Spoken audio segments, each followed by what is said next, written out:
Donc, vous prenez derrière l'outil de sélection qui apparaît à cet endroit-ci, vous avez la palette des outils en 2 colonnes, comme moi?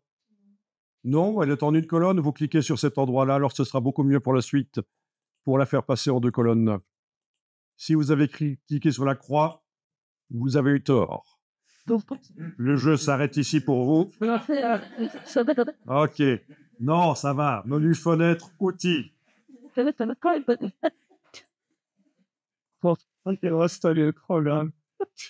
Voilà. Menu fenêtre, outils. Donc, en 2 colonnes, ce sera mieux parce qu'on a les choses ici en grand, c'est mieux. Et puis, vous aurez les outils au même endroit que moi. Donc, à la place de cet outil ici ou de la baguette magique, il vous faut en fait cet outil-là. Voilà. L'outil de sélection d'objets. Vous survolez l'hippopotame, on dirait qu'il s'en sort pas trop mal, il le voit à peu près, même assez bien. Vous cliquez et voilà, vous avez une sélection en défilé de fourmis. Vous quittez l'outil sélection d'objets, sinon vous avez ces lignes roses qui apparaissent en permanence. On n'a pas besoin. Prenez par exemple l'outil de déplacement, mais on ne va pas déplacer, mais c'est juste pour ne plus avoir l'outil de sélection d'objets. Et voilà. Et on va pouvoir supprimer le décor, mais en fait, non, on ne va pas supprimer parce que ça, c'est du destructif. En général, dans Photoshop, on essaye toujours de faire du non destructif, c'est-à-dire qu'on va masquer le décor en ajoutant ce qu'on appelle un masque de fusion. Donc, votre sélection est active et si on demande ici dans la palette des calques d'ajouter un masque de fusion, ça va tenir compte de la sélection. Voilà. Donc, ce qui est blanc dans le masque de fusion laisse apparaître ce qui est noir, masque. Voilà. Donc, on vient de faire quelque chose qui est typique Photoshop. Donc, si on essaye de faire fichier enregistré pour mettre à jour le JPEG qu'on vient d'ouvrir, il va dire non, non, non, format Photoshop. Il ouvre une boîte, il ouvre la boîte enregistrée sous. C'est normal. On a mis quelque chose qui est typique Photoshop, de la transparence sur le calque, et donc le JPEG, il ne peut pas intégrer la transparence, donc vous êtes maintenant obligé d'enregistrer au format Photoshop. Extension .psd. Donc vous enregistrez dans le dossier avec les images, c'est bien. Voilà. Donc, dans le dossier avec les images, on a maintenant une version Photoshop qui est là. Voilà.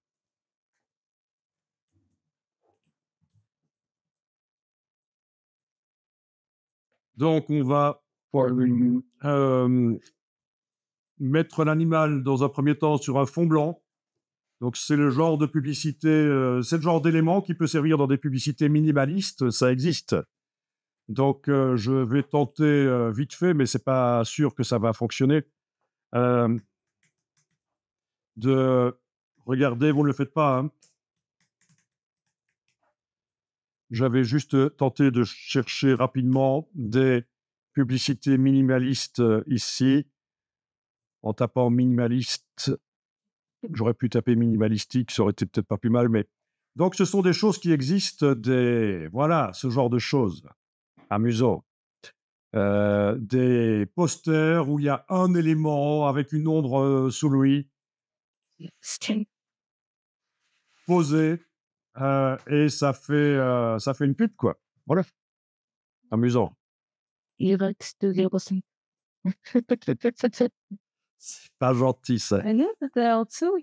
Mais oui, je sais, il montre un landau à 217 € et un Durex à combien?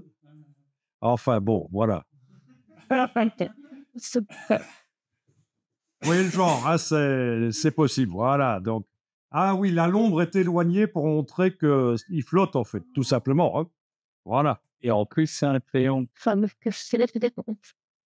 Bon, vous voyez ce que je veux dire, hein, quand notre élément ici, j'ai dit élément, pas éléphant, hein, je ne suis pas encore...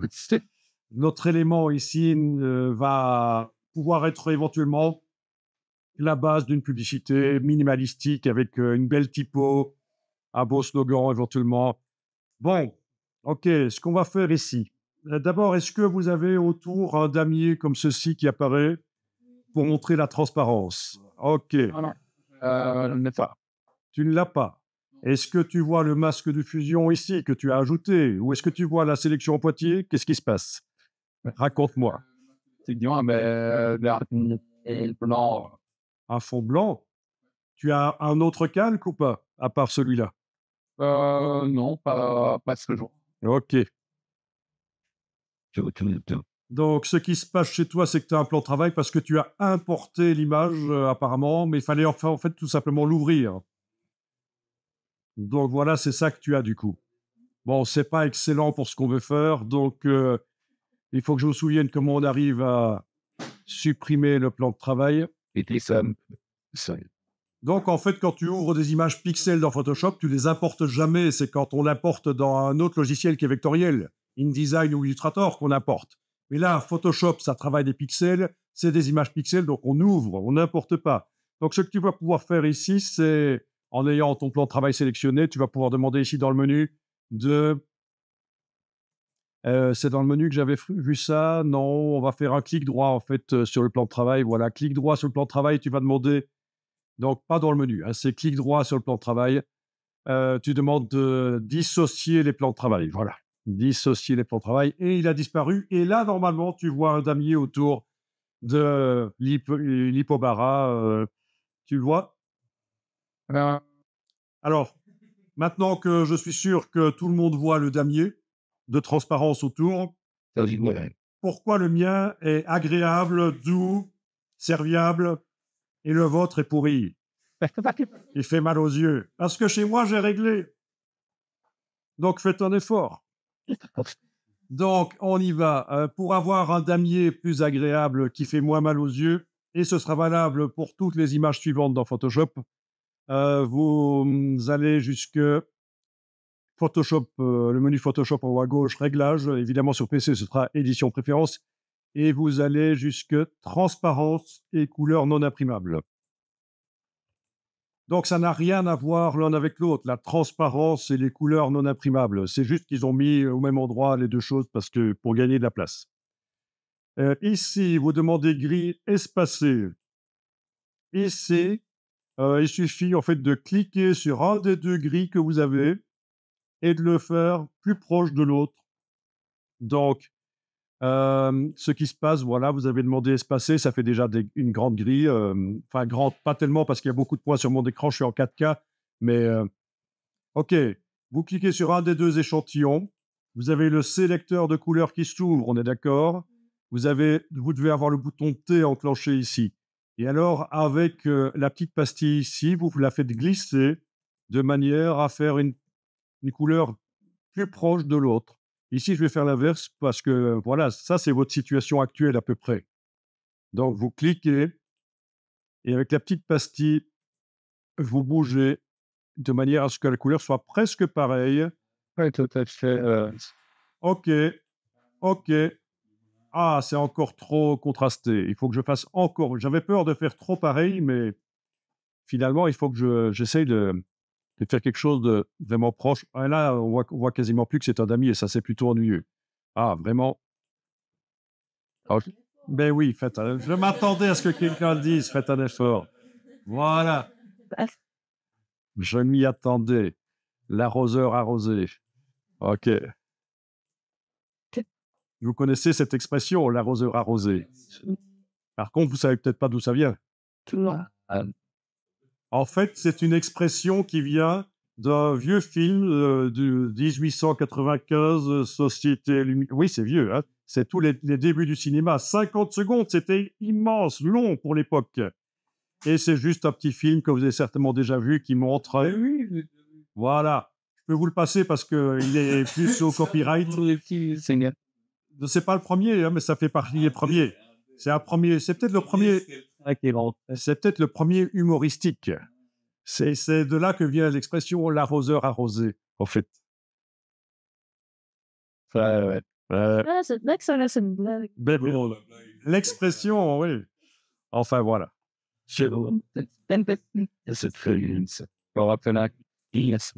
Ici, vous allez avec la touche Alt, donc la touche Option, vous allez jouer avec la roulette de la souris pour zoomer en arrière. Il y a d'autres manières de zoomer en arrière, mais voilà. Une fois que j'ai zoomé en arrière, bien sûr, la barre d'espacement sur le clavier me permet de bouger où je veux la chose. Bien. Alors, quand on survole dans Photoshop, il nous indique les limites du calque, les limites, l'élément sur le calque. Voilà, ces limites, c'est le cadre bleu. C'est parfois un peu ennuyeux. Je vais voir si je peux éventuellement enlever ça. Oui, c'est ça. Alors, il y a quand même un truc bizarre. Je pense que ça s'appelle contour du calque, mais j'arrive pas à l'enlever de l'affichage. Par contre, quand je désactive extra, il n'y est plus. OK. Donc, il y a un petit truc zarbi ici. C'est que chez moi, j'arrive pas à le désactiver. Il faut que je désactive toutes les choses qui s'affichent en plus par extra en décochant extra. C'est pas très grave, hein. Vous pouvez le laisser, ça ne gêne pas, mais disons que quand on a été habitué à ne pas voir ça, on est parfois ennuyé. Ouais, c'est ça, c'est bizarre. Là, j'ai réactivé extra, je le vois. Ça va pas gêner. Mais ça vous explique ce que c'est une nouveauté de Photoshop. Il y a des gens qui ont demandé pour avoir ça comme fonctionnalité.